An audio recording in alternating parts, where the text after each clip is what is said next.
It's indeed a pleasure to welcome back Laura to our forum. She was here in '98 and '99, and it's been a long time, but it's wonderful to have you back. Thank you so much. It's great to be back. So I'm actually here to tell good news, I think. I don't know about your other speakers, but often people on the left have a pretty grim picture of the world. I maintain a dogged commitment to optimism.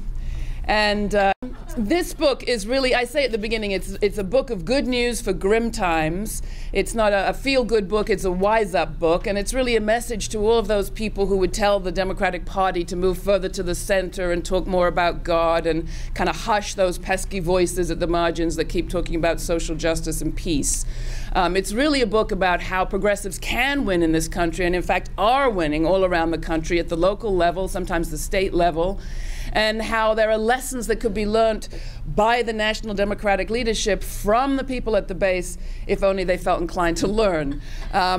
So that's the nature of the book, and I'll tell you a little bit about where it comes from, and along the way I'm sure I'll get into attacking the media. But really we could all do that, and we all do that all the time. So let me start on the positive stuff. The book really had its birth on election night 2004. I don't know, how many of you are Air America listeners or listen to, is it Jack? Uncle Jack? Uncle Jack's niece, Randy Rhodes, on Air America. Yes. So Air America's audience is a very hard-working, hard-hoping, progressive, liberal, democratic audience, right? There's probably no audience out there that more accurately reflected the hopes and dreams of Democratic voters in 2004. And we launched in March of 2004 with great expectations, not enough money, but great expectations. And we were on the air throughout that very exciting election year. And the great thing about call-in radio is you get to hear what your audience are doing, because they call in and tell you. And I heard what people are doing, and they were probably doing what you were doing, which was a whole lot more than they had done for elections any time recently. People were not only giving money and not only giving names from their phone books, they were also knocking on doors in their neighborhoods. They were calling complete strangers out of the blue to ask if they were going to vote. They were even, some of them, traveling to other states and knocking on strangers' doors and asking if they would vote. How many of you did stuff you hadn't done before in 2004, or know people that really got off their butts and did amazing work in that year, right? So more people we know turned out for that election, and maybe they weren't turning out for Kerry Edwards as much as they were turning out to get rid of Bush and Cheney. But they were turning out, they were doing this work, that they broke my hearts with their excitement. And along the way, I got calls from people saying things like, can you get me a Kerry Edwards yard sign? And I thought, well, I'm in New York. I don't even have a yard, let alone a yard sign. Why the heck are you calling me? I said, why don't you go to the Kerry Edwards website? I'm sure you can download a little sign and hammer it on a piece of wood. So I said this for many weeks until some smart-ass caller called in and said, there is no way to download a sign on the Kerry Edwards website. And then I did what you should never do on talk radio, which was to say, oh, I'm sure there is. And I turned on the computer and I brought up the site, and then you had minutes of dead air while I was going, huh?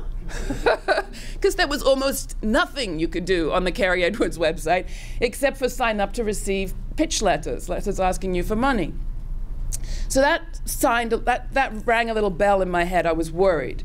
And people said, you know, we can't get anyone to call us back from the Kerry Edwards campaign. We can't get our local Democratic Party office to have office hours. Nobody will contact us when we contact them. There isn't even an office that's open where we live, and the candidates don't come to our state during election year. So I'm thinking about all this, and then election night happens, right? Now, this was supposed to be a cheery day for Democrats, and all day it seemed like it was going to be a cheery day, right? The polls were saying that Kerry Edwards were going to win. I had a whole show prepared that was about how it was all very well for Kerry Edwards to win, but the real work was going to begin when they took office. And as I walked to work, and I live in downtown Manhattan, and although Air America has moved several times, having to do something with not paying bills, we now are at an undisclosed location with Dick Cheney. No. The office on election day was in Midtown on 34th Street, and it caused me to walk uptown past Union Square. So I was walking uptown, and I'm sort of addicted to the radio, so I had an earplug in my ear, and I was listening to Al Franken, who for some reason got the cocktail hour shift. And he was reporting live from Kerry Edwards' headquarters in Boston with, I think, a martini in one hand and, you know, the microphone in the other, sounding very happy. And as I walked past Union Square, I thought of, well, not only Emma Goldman and all the history of Union Square, but I thought of the massive demonstrations that had taken place during the Republican National Convention that took place there in Union Square. And I remembered in particular the huge demonstration that took place on the night, the closing night of the Republican National Convention, when, as some of you may remember, the whole of Penn Station, that area where Madison Square Garden is, and where the convention had been taking place, had been completely shut down thanks to Bloomberg. And let's not forget that Michael Bloomberg basically gave our city over to the Republicans, much as he claims to be an independent. The last night of the convention, with all of this security, nonetheless, Cheney and Bush's acceptance speeches were interrupted not once or twice, but 4 times by women from Code Pink and guys from ACT UP, the AIDS organization. And I remembered thinking, you know, a party that is running on national security and can't even keep the borders of its own convention secure from grannies in pink nighties and guys fighting AIDS, I mean, it's got to be over for them, don't you think? Well, as I said, somehow Al Franken got the cocktail shift. I got the graveyard shift. So I was on the air from midnight until 5 in the morning.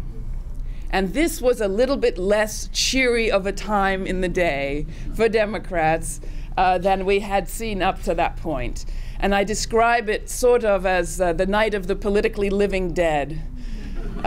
People had seen one too many of those vote or die posters and were now realizing they were probably going to do both.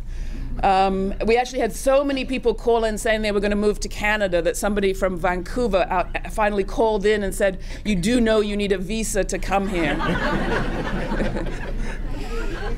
And I spent the evening trying to cheer people up, because that's just me. I thought, oh, these poor people, they've done all this work, they can't be this depressed. I don't want all these good people to move to Canada. Don't move to Canada, I said. And I tried to cheer people up by bringing little glimmers of good news, anything I could think of. And I began to think maybe I was just making it up, but no, I said, look at 2 supposedly red states, you know, those red-blue maps they give us of the Electoral College vote. 2 supposedly red states, Florida and Nevada, had voted to raise the minimum wage against all the odds. These were ballot initiatives that passed in every county of those 2 states, meaning rich, poor, rural, urban, liberal, you know, conservative. That was good news. The governor of Montana, the governorship had gone to a Democrat, Brian Schweitzer, for the first time in 16 years, and power had flipped in the state houses of that state. That was good news. And then I tried to think of a few other things. And I tried to remind the audience that the White House isn't the only thing that makes change in America. That often what actually affects our daily lives isn't what happens far away in Washington, it's what happens right where we live. And I tried to say to them, maybe the change makers that will save you are living on your block. And maybe you should or could join up with them until the next Democrat comes along. Or maybe we need better than a Democrat, because it seems to me that the Democratic Party is not serving its voters very well. You certainly did your best to get Kerry Edwards elected. I know because I heard you. I'm not sure the Democratic Party really did its share of the work. So, and not to mention the votes aren't counted yet, so don't give up. The other thing I thought as I spent that gloomy night on election night, and I don't know how many of you heard me, but it was really quite sad, was I was listening to people calling in from Columbus, Ohio, we were on the air there then, and you know, the pundits and the consultants, Bob Shrum and all the others, were already on the evening CNN headline news talking about the defeat of Kerry Edwards before either of them had conceded the election. And while John Edwards, to his credit, was saying we will not concede until every last vote is counted. And they were blaming the defeat on gay marriage, abortion, and young voters not showing up. And I thought to myself, well, that's rich. Here are two issues that your candidates handled so poorly, and you're going to blame the issues, not the way you handled them? They talk so poorly about a woman's right to choose and so poorly about marriage equality, and you're going to blame us? And then I thought, those young voters, you're going to tell me you're going to blame this election defeat on young voters when your candidates wouldn't speak to any young people's issues? They wouldn't talk about what young people care about, not even once. They wouldn't meet with young people. They wouldn't do an MTV presidential debate this year. They didn't do it in '04. And despite all of that, young voters increased their turnout larger than any other age demographic in the country. And young voters are the only age demographic that votes majority Kerry Edwards, the only age demographic you've got.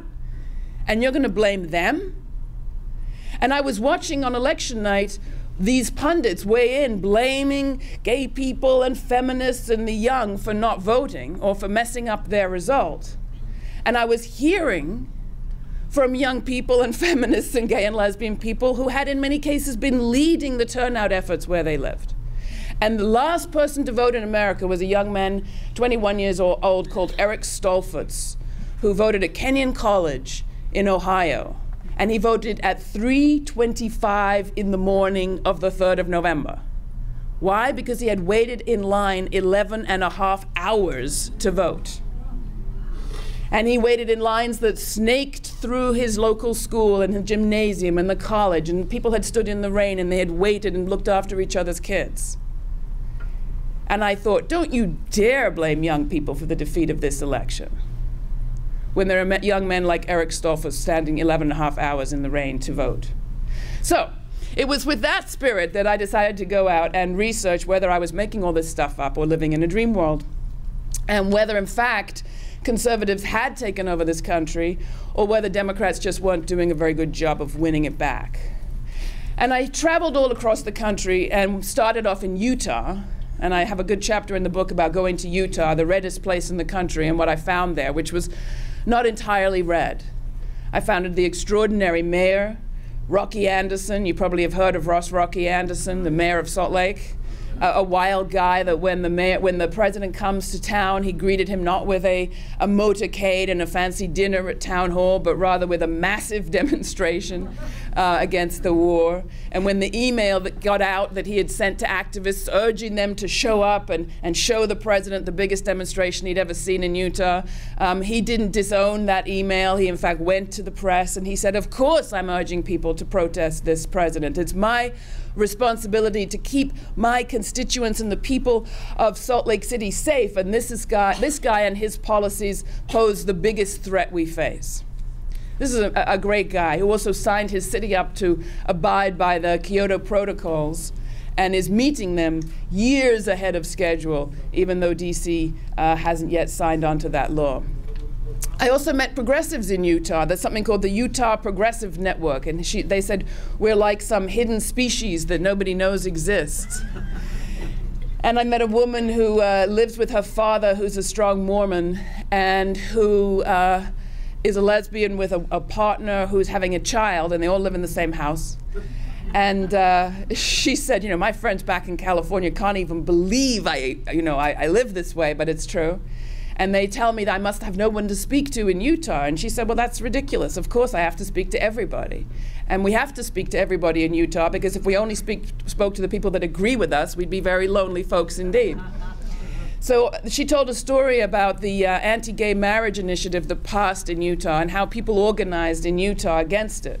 And there was yard signs that opposed the initiative. And she talked about her decision about whether or not to put up one of these yard signs in the garden outside her house, Her father was okay with it, but they were worried what the neighbors would say.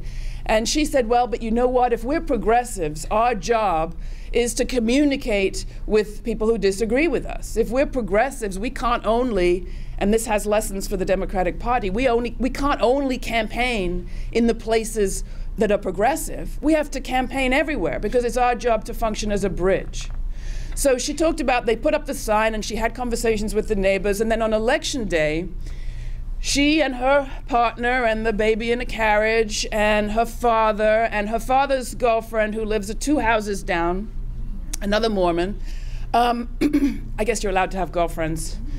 We don't know what activities they engage in, but they're upstanding Mormons. They all go to temple every week. Her father and his girlfriend, what is the right word for a girlfriend when you're 80? Woman friend. Yeah, companion. You would know. Right, sorry. Her father and his significant other, they all walked off to the voting booth together, because that was their habit. They would go off to church together, and they would go to do activities together, and they all walked off to go to the voting booth together, the precinct place, you know, polling station.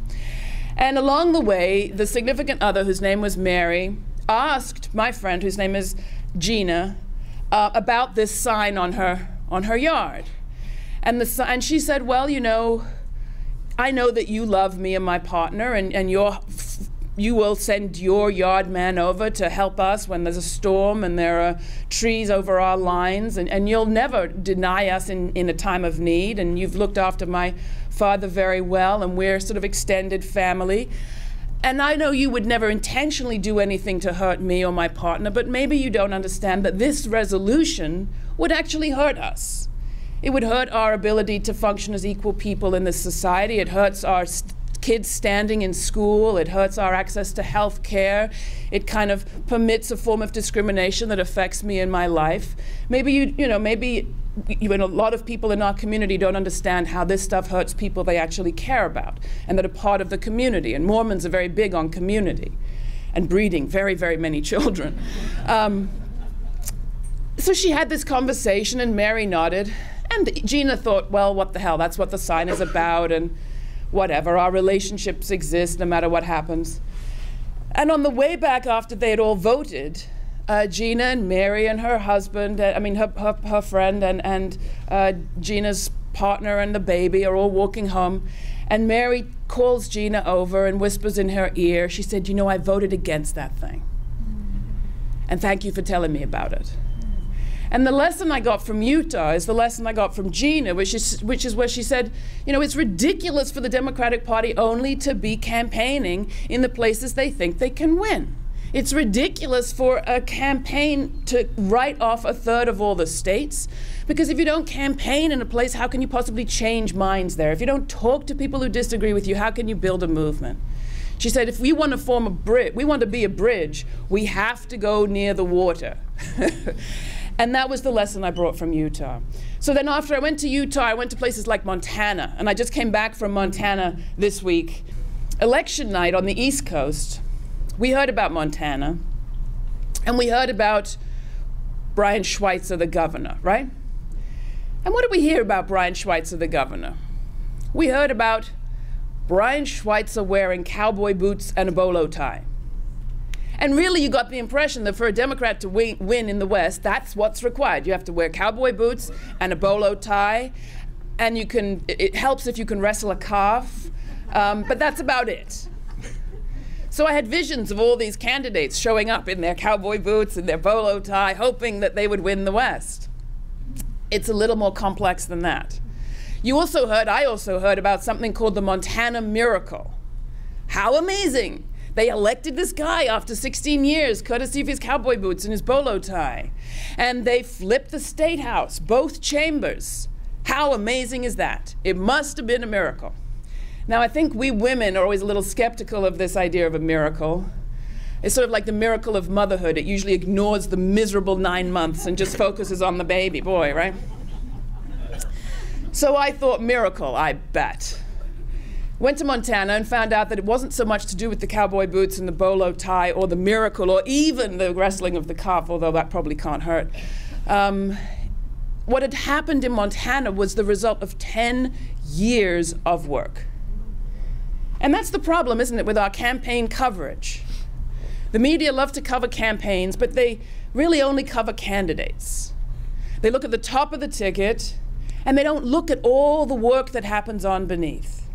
And part of the project of this book is to reverse the tendency of mainstream media campaign coverage, which makes everything into a horse race and makes it look as if the only important players are those horses running around the track. And instead refocus back on the people in the stands. What are you and we, the people, doing that makes a difference? Because if we only look at the candidate, what role is there for all of us? If we only look at the candidate, we're constantly waiting for the Messiah to come, instead of realizing there's a job for each one of us to make change where we live. Not once every 4 years, not only where people agree with us, but everywhere and all the time. And in Montana, I got exactly that story. I was there in 2006. It was a beginning of a midterm election year. I mean, in New York, nobody was thinking about the midterm election vote. But in Montana, at a Women's Day potluck luncheon, there were already voter registration forms everywhere. They were doing workshops recruiting their local members to run for office. They were having leadership trainings for state officials and for the leaders of local campaign organizations to help them do their work better. And there was even some workshops going on for people interested in doing independent media work. And I was very impressed, and I came away realizing that, wow, Brian Schweitzer was a great candidate. But the campaign in that state had been going on for 10 years. A lot of people who had realized earlier than we did nationally, in 1992 in Montana and 1994, their state houses had flipped and the conservatives had taken over, and they realized the kind of politics we're used to doing, protesting on the Capitol Hill steps, won't work if there's nobody inside the Capitol who gives a fig about what we have to say. If we don't have people like us or who understand us elected to local office, there's no point our protesting because nobody wants to hear what we're complaining about. So instead of waiting for a candidate, they were training candidates. And I met a woman called Mary Cafaro, who heads an anti-poverty women's organization, who's a former welfare recipient and who lives in Helena, Montana. And she doesn't have cowboy boots and a bolo tie, but she does have very beautiful long black hair and a big dog. Brian Schweitzer has a big dog he's very famous for. And she, about 6 years ago now, decided to run for office. And everybody said, oh, you got to be crazy, former welfare recipient, you've got 4 kids under 19, how do you think you're ever going to run for office? And she said, I'm a mom.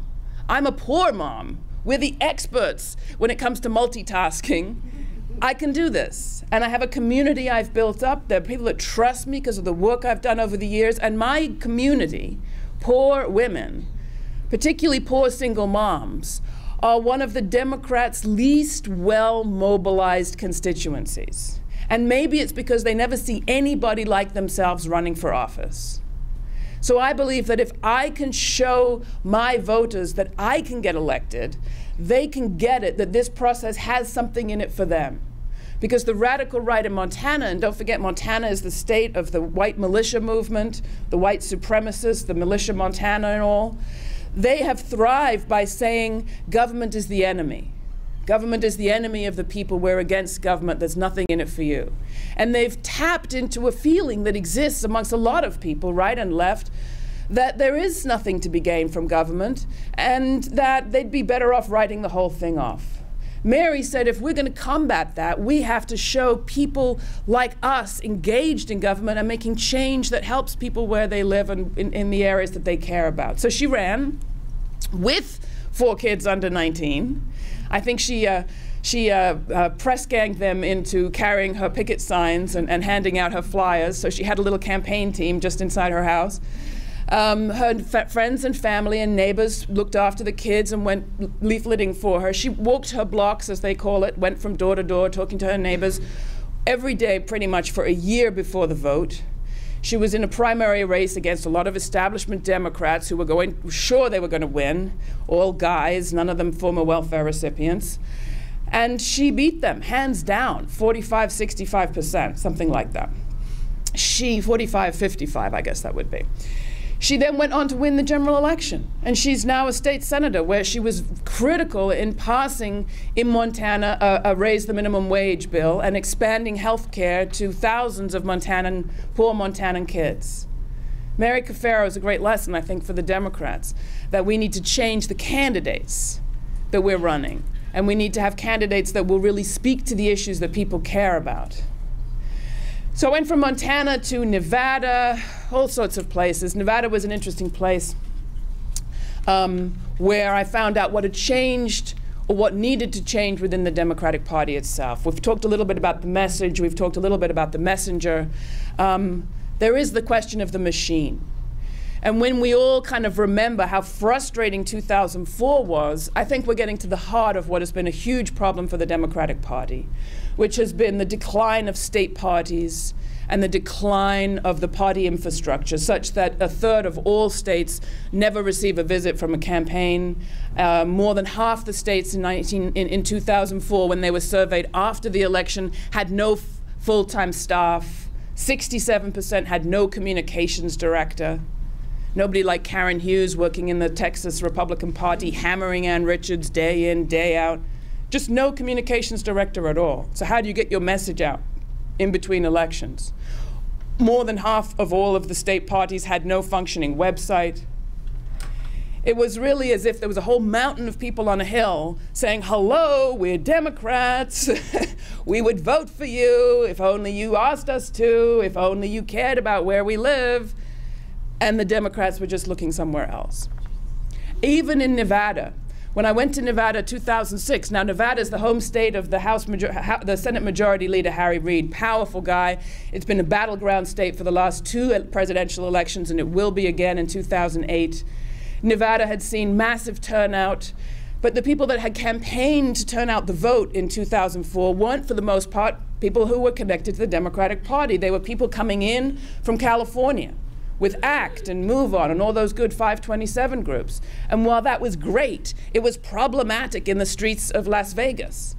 Because in the community of Las Vegas, who have you got? You've got a huge proportion of immigrant workers who are scared to death of strangers walking down their block. Because half of those strangers are from the immigration authorities, and they want to evict and deport the undocumented people who are living in their midst, waiting to get legal. Now, you can't send a teenager from Berkeley to walk the blocks of Las Vegas and expect to have a good result. So I went to Nevada and I said, well, how come you don't have enough Democrats to do this work? Well, because we haven't ever collected the lists of volunteers in election time. And besides, the population of Nevada doubles every 10 years. We can't possibly keep track. The Democratic Party never collected the lists of the volunteers, the people who would volunteer in election 2000 or 2002 or 2004. Those lists got old, they've shriveled up and blew away. When you went and did voter turnout work for the Democrats, even in 2004, and you got new data on the streets about what people thought or where they lived or how many people were living in the house, that data wasn't entered into an online database. It was written in pencil into a big fat ledger book that then was put on a shelf until the next election 4 years later when the population had changed. Meanwhile, Republicans were walking down the street with little Palm Pilot personal computers where they were able to enter the information. It went to an online site, and everything was updated, and you could access those lists from anywhere in the state. So I wasn't wrong that the Democrats weren't really doing their half of the job. They weren't keeping clean their half of the street. And I think that there have been some lessons learned since I wrote this book. At the level of machinery, you've got Howard Dean's 50-state project. He did the same sort of double take that I did after election 04. What do you mean people can't get yard signs? What do you mean the lists are on big paper sheets that are put on the shelf for 4 years in between votes? And he decided we need to have a campaign to reinvigorate the state party in every state. In Alabama, in Mississippi, in Alaska, not just the battleground places. And he got into a lot of trouble for it in 2006, as you remember, when Rahm Emanuel and the head of the Democratic Congressional Campaign Committee were pissed off that Dean wasn't just putting all of the DNC's money into running behind candidates, but instead was trying to build up these state parties in states like Mississippi, and what's the point of that? Well, the point of that was when I went to Mississippi, I found a guy working in the office for the first time. They had been able to hire 4 full-time workers, and those workers were able to actually do useful things like answer the phones. And I met a guy who said, I'm volunteering for the Democratic Party, and I'm so happy because I called 15 years to volunteer and nobody called me back. That makes a difference.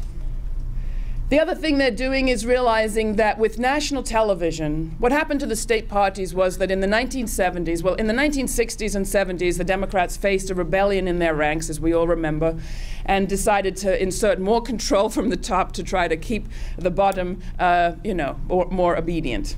The other thing they did was they realized that they could circumvent some of the old party bosses who were not so great. Corruption was rampant. By communicating directly through national television with the voters. You didn't need to go through the state parties if you could advertise through national TV direct to voters, and that's exactly what they did. Television's expensive. We don't have publicly financed elections, which we need, don't we? So you have to raise an awful lot of money to pay for all those TV ads, and I think it's a big reason why John Edwards was given so little media attention, was because he was calling for public financing, which would have taken billions of dollars out of the coffers of the very media who were deciding whether to give him coverage or not. But if you're going to pay for TV ads, you need to raise a lot of money, and we saw a party that I say turned into a penthouse party. All the power and the money and the decision-making at the top, advertising, communicating with voters through national TV. Penthouse party, all power at the top, all power in the suites, and really no staircase down to the streets. So that you would have states like Mississippi, Utah, Montana even, where they hadn't heard from a national Democrat in years. That's changed. Howard Dean is realizing you can't rely on national television. We need field troops, just like the right has used Christian churches. We need people on the ground, foot soldiers, to do the work. And that's a lot of what my book is about talking to those foot soldiers, what their experience is, what works, what doesn't work. The final piece of the picture, and then I'll close, I think, is about what those foot soldiers bring in terms of message. What actually is going to change in terms of giving people something to vote for. Because I think we've seen some changes at the level of the machinery, more focus on the field operations, less focus simply on national television, more focus on state parties in all the 50 states. We've seen some change at the level of candidates. In 2006, we saw groups like ours, grassroots organizations, circumvent the national Democrats and run some pretty progressive candidates for office. And we saw some extraordinary victories. These people who, like Carol Shea Porter of New Hampshire. Anyone here from New Hampshire? Nobody from New Hampshire. Okay, well, Carol Shea Porter was an anti-war candidate in the district, in the 2nd or 1st district of New Hampshire, who ran for a seat that hadn't been held by a Democrat in years. And she was told by Rahm Emanuel of the DCCC that her district wasn't competitive. And then he said, and even if it was competitive, you shouldn't run in it. And even if it was competitive and you ran in it, you definitely should not run on the issue of the war. Because this is a woman who had made the war her issue. She'd been dragged out of a Bush party fundraiser wearing a Arrest Bush t-shirt. Rahm Emanuel said, no, no, no, this is not the kind of person we think can win in New Hampshire, of all places. And she said, well, thank you very much for your advice. I would have liked your campaign support and your money, but I believe it is competitive. I believe I can win it, and I believe I can win it on the war, and that's exactly what she did. She pulled together a kitchen table cabinet of peace-knit grandmothers, and she won that district, and she was sent to Washington. And she wasn't the only one. There were a slew of candidates, John Hall in New York and others, who were elected against all the odds because of new talent at the level of their campaigners and new tools. We could find ways to raise money and communicate with each other on the internet that we had never had before. It's kind of like the right figured out in the 1970s how to use direct mail to raise money and communicate with people in a new way. Well, I think in the 1990s and 2000s, we figured out how to do it using the internet. But what we found out since in 2007 is it's not enough to just have a few progressive Democrats in Congress, right? 13 months after a Democratic majority was elected, we have more troops in Iraq, more money going to Iraq, more levees breaking around more cities than we had before. And today it's not only the people of New Orleans who are losing their homes. We've got big troubles. And all those people, think of what happened to Carol Shea Porter before I talk about all those people. Carol Shea Porter, first thing that happened to her when she got to Washington, and she wasn't the only one, she gets elected on this anti-war platform. She gets to start her office in Washington, and she's putting her pencil in the Washington congressional members' cup, and she's figuring out where the bathrooms are, and the bathrooms for women in the Capitol are somewhere on another block, I think. And she, is getting her foothold, figuring out how to work in Washington. Almost the first thing that happens is she's invited to go on a high top security secret delegation to Iraq. And she's taken on a congressional delegation to Iraq, and she goes to the Green Zone. And she meets the soldiers, and she meets the troops, and she's introduced to the New Hampshire National Guard who are there. And she comes back, and that must have been a pretty heady experience. And she comes back, and Carol Shea Porter, never been in Washington before as a congresswoman, almost the first thing she has to do is vote on an appropriation bill for the war in Iraq. So what does she do? She votes for the appropriation for Iraq. Now, she's a good person, and she's stood up strongly against, she's stood up for timetables, and she's done what she could do. But her experience highlights the problem. You can't just change a few people, you have to change the priorities of the party, the priorities and power in Washington. Because all those people who were standing on the hill over here saying, we're here, we'll work for you if you give us a chance and a reason. It reminded me of a poem by Stevie Smith, who wrote a poem about a woman who seemed to be a big optimist, kind of like me, but actually wasn't, was sort of suicidal actually instead. I'm not. And there's a line in the poem where she says, this woman was much too far out all her life and wasn't waving but drowning. And all those people who have been out there waving, we're here, we want to change Washington, I would say are not just waving, they're drowning. They need change in their lives. They need change in the level of priorities in this country. They don't just need a change of power or party in Washington. They need power used in a new way. I see in the mobilization around the general election some movement building that I think could speak to the desire people have here, not just to elect new candidates, but to build movement that could hold all candidates accountable. Because really, in the end, that's what we need. We need a movement like the civil rights movement. We need a movement like the women's movement, the environmental movement, the peace movement, that made it impossible for a president not to sign the Civil Rights Act. Impossible for Richard Nixon not to sign the Environmental Protection Act. It wasn't like the corporations were any happier with environmental laws in 1972 than they are today. But it was an irrepressible force demanding that Nixon sign that, and it would have been impossible for him not to. That's where we've got to get to today. It's not okay that we have a vast majority in this country who oppose this war, want to bring the troops home, want to end the occupation of Iraq. We have not made it impossible for the Democrats in Congress to continue funding this war. And that burden is, I think, on us. Thanks a lot.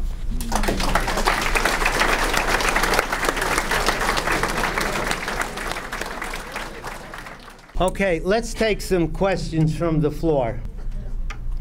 I think that what you've got in the contrast between Obama's campaign and Hillary is not at the level of policy. At the level of policy, they're almost identical, and neither one is what I would like. But at the level of style of leadership and style of organizing, they're very different. I'd say they're miles apart. And I've followed both of the campaigns. I wrote a chapter for a book called The Contenders, about the Democratic contenders. My chapter was about Hillary. I followed her campaign a little bit in the summer of last year, and I've been following the Obama campaign a little bit since. I was just in Colorado, Montana. I've seen it in various places. And what is different is that Hillary provides and offers a type of leadership that is the traditional style of leadership. She says, I am qualified, I have the credentials, I can do this for you. Obama says, I'm a community organizer, I have a history of community organizing, I'll take my leadership from you. And I think that appeals to a lot of different people in different ways. There are some who do just want the ironclad leader to come in and do battle in Washington and win on our behalf.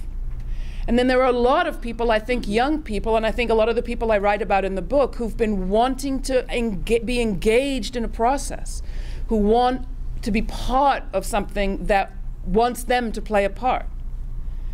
And the Obama campaign, from its very beginning, because Obama is a community organizer, and that means taking leadership from the community, has sent that message to his supporters: I can only win this with your help, and you also need to make change and be part of making change. It's both a more challenging demand, I need you to do something, and it's also a more satisfying engagement for the people that take part in it. I spoke to a lot of people who'd been volunteering for Hillary for many weeks in the state of New Hampshire.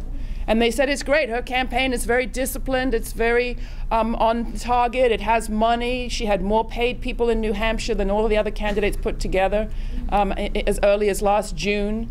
But there isn't much room for initiative here. I'm not sure people really know my name. I believe in Hillary, but it really is about Hillary. On the other hand, in Colorado, I met young people who had signed up on the website of Obama in February of 2007, right after he announced. And within 24 hours, having signed up on the website in a little steel town called Pueblo, Colorado. Somebody from Pueblo. Not, you wouldn't think you're Obama headquarters, right?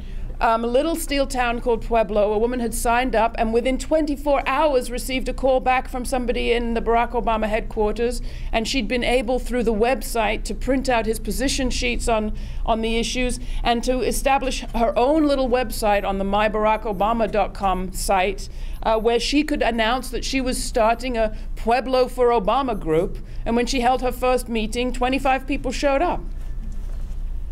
When they opened an office for Obama in Colorado Springs, 2 days after the Iowa caucuses, before any paid staff were in Colorado Springs, when they opened an office, they had done enough work, the people there. This is the home of Focus on the Family and NORAD and the U.S. Air Force Academy, not a very progressive place.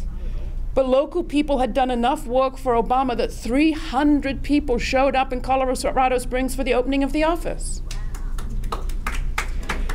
And somebody said to me, I said, well, but what is it? What do you want Obama to do? What do you think he'll do? And he kind of thought for a while, and finally he said, you know, it's not the message.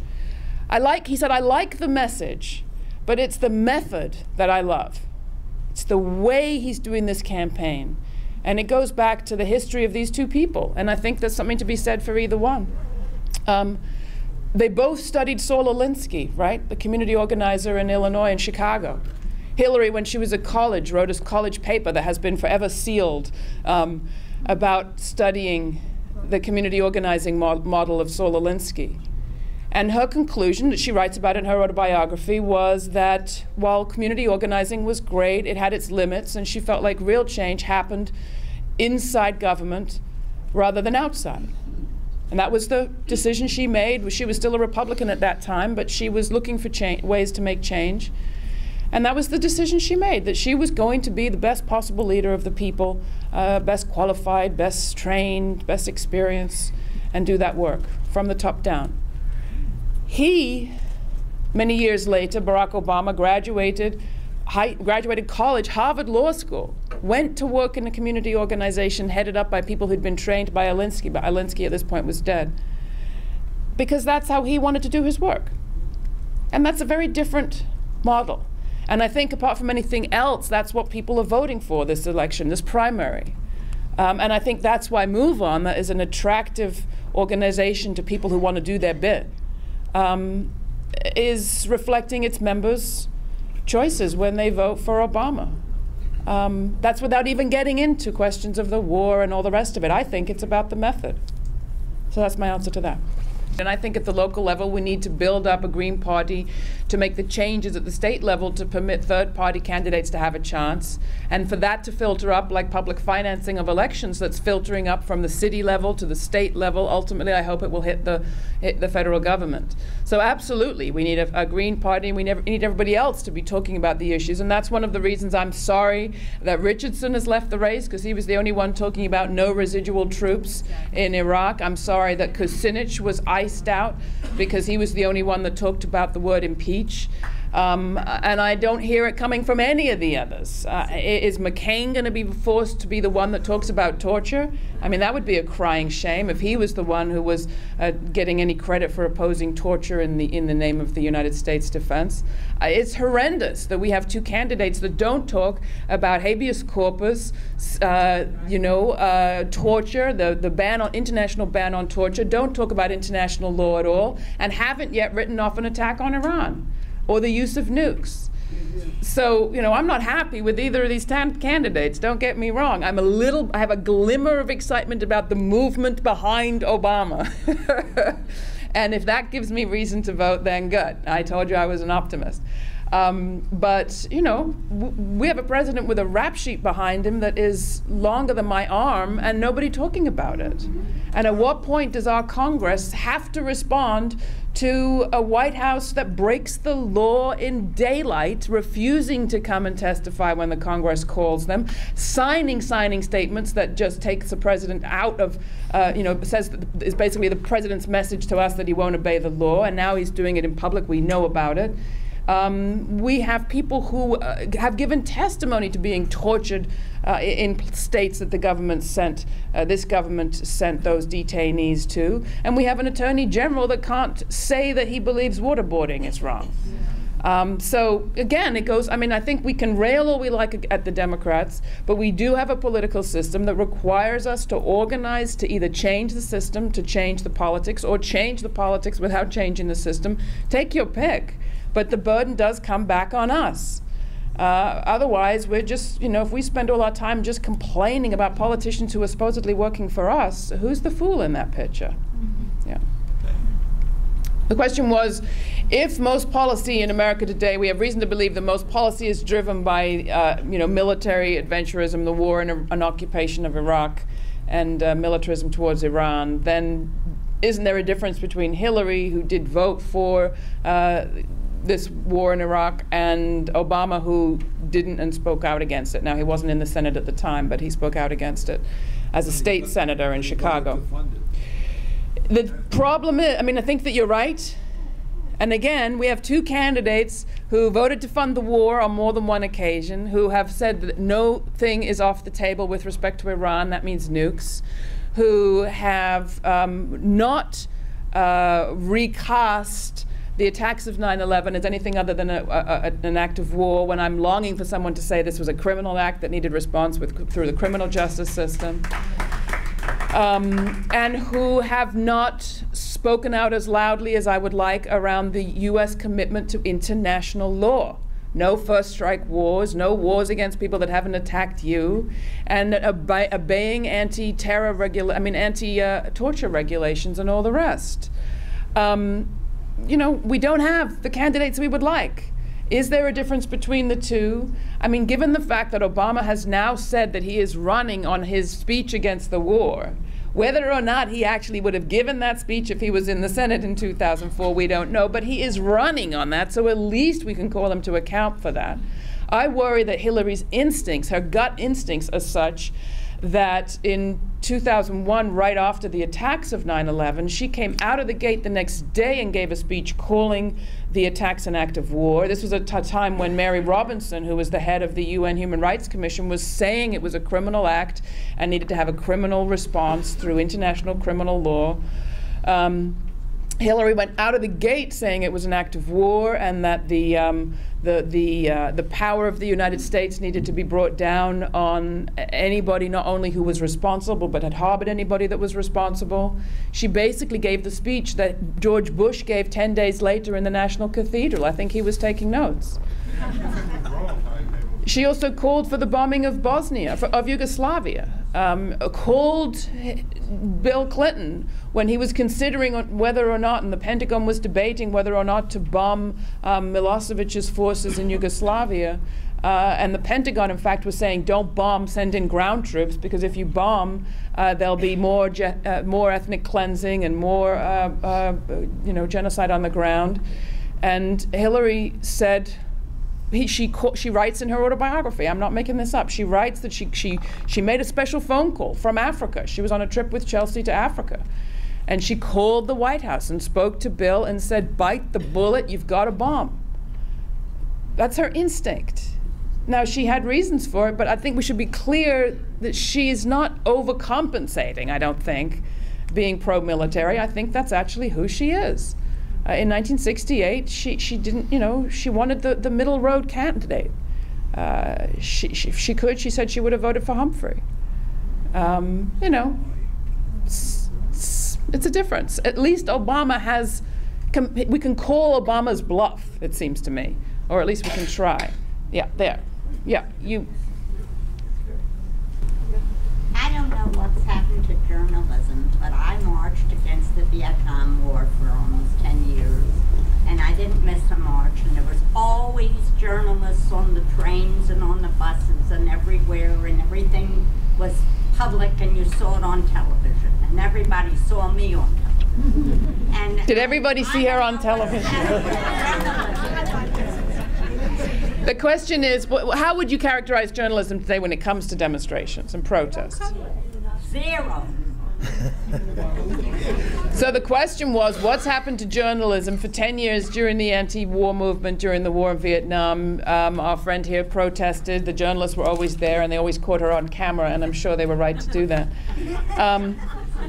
Where are the journalists today? They simply don't cover the demonstrations. Well, I think they learned. If you don't cover them, they don't exist. Very clever. And again, I think that we have to support our independent media that do cover demonstrations, and we have to flood the media with complaint when they don't. People may remember the big, I think it was the February 15th march in 2003, where we had 15 million people around the world and 1 million people in the streets of New York. The New York Times did not cover that demonstration except to say that fewer than expected showed up. But 3 days later, they were forced to run another story because they had received so much grief. And all I can say is that I think that we've had a journalistic core come up during the years of the 70s, or 70s, 80s, and 90s, being taught that if you go to demonstrations, maybe you yourself are a little suspect. That if you want to cover demonstrations, maybe you are a lefty journalist. And the right spent most of the second part of the 70s and all of the 80s and 90s saying that journalists were lefties. And a lot of the journalists not only came to believe it themselves, but we had a contraction of the media industry so that jobs were scarce. I can't get a job in mainstream media. Maybe I could have in 1976. We had, in once upon a time, you could work for the paper at one end of town, and if they didn't agree with you or kicked you out, you could go work for the paper at the other end of town, whose views and whose ownership was different. We don't have that today. Today, there's one paper owned by one person. Journalists, as the National Journalists Union says, work in chains. So I think they're scared. We've had an institutional change that intimidates journalists, and we've had an ideological change, courtesy of the right's think tanks, that intimidates journalists as well. So I don't think it's a surprise that they can get away with not covering protests, but it is a surprise that so many of us sit back and take it. Yeah. Behind you had a question. A minute ago, but you had a question, right? No. I suppose this would make a lot of sense to a lot of the people here. I like to call the McCarthy era the Great American Purge. I think we are still suffering today the effects of that, not having had journalists, writers, professors in the school for several generations. I want to know what you think about it. Is it still with us? You would say, what about the ramifications of the 50s era? Aren't we as a country still suffering from the McCarthy years in a way that, people often say to me, how come there's still a left in Europe and there isn't one here? I think that that's a big part of it, that I think people are scared, and they're particularly scared to have anything that sounds like a left-wing agenda. You can have a critique of the right. But if you have your own alternative proposal, I think that that is cast as being a communist. To this day, that hurts, and to this day, that matters. Maybe I'm crazy, but I think it's real. I've sat, the very first time I was ever on the only time I was on the, what is it called, Hannity and Colmes. Colmes gave me a nice sappy introduction. I worked for FAIR at the time, the Media Watch group. Hannity's first question to me live on the air was, so, are you a communist? That was 1999. Only yesterday. I said, is that a loyalty oath? You know, but you're already screwed. Yeah. One of the big elephants in the room that nobody's talking about, you talked about some of the media that's not representative, but you go places like NBC and NBC, they're sponsored by GE and the rest of them. That's the war machine. When Eisenhower made that statement, that farewell address about the military-industrial complex, he left out one piece of it. And he left that out because of pressure. The piece that he left out was the military-industrial congressional complex. And we're still being haunted by that situation today. And that's what we got to deal with. Once we deal with that, we got plenty of money to do the things we have to do in this country. Any comments on that? No, I think you made a very good point. I mean, it's true. And Naomi Klein, who writes the new introduction to the paperback copy of my book, says, you know, NBC is also now in the business, or GE is now in the business of making homeland security devices. And when you go through those bomb detection units at the airport, you'll see it says GE on the side. So what a nice little synchronicity of interest. I always say it's not about conflict of interest, it's about congruence of interest. That they both play the role of scaring us in the nightly news and then defending us and making a profit. There's no question we have a problem. And this very week, we saw a giveaway to the big media businesses that was kind of submerged underneath our election coverage. We're losing, no question, we are losing our independent media, and we have to fight to keep it back. Now, I think that there is some hope with the internet providing ways for you all, for example, to hear my radio show, whether your radio station carries it or not. And that is going to improve as people can get little units that will play satellite radio and radio off the internet in the same way that we now play radios coming from us from a radio station. I think there are some clearly new means of communication, otherwise we would never have a candidate called Barack Obama running for office. It just wouldn't happen. And he wouldn't be able to raise money for his support. He raised $32 million in small donations in the last month. That's new. So I think there are ways to run around the media monopoly that haunts us, but in terms of breaking that monopoly down, until we have a president that goes back to some of the antitrust laws that do exist in this country, thanks to the left of the first part of the century, and Republicans actually from the first part of the century, we're not going to get our mainstream media back. But we are, I think, the mainstream, and we just have to remember that we need to make and support our own media too. Thanks so much. I think we should probably call it quits. Right? Yes, I think we have to call it quits. Thank you, Laura. It was a terrific meeting. And one thing, Laura, no 10 years. We want you back a lot sooner.